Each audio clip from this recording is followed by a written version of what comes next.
Hello everyone. May hapon nagduo ta sa itong guys. Kita na itong atong avocado. And look at this.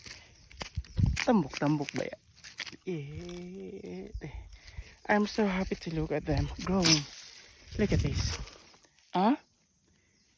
Avocado na gid siya. Ang ato na lang hulatan ani nga mamunga. Siguro dugay-dugay pa. 5 years from now, makapulos na tani atong gihaguan. So, that's the secret. Let's keep going. Don't give up. Alright?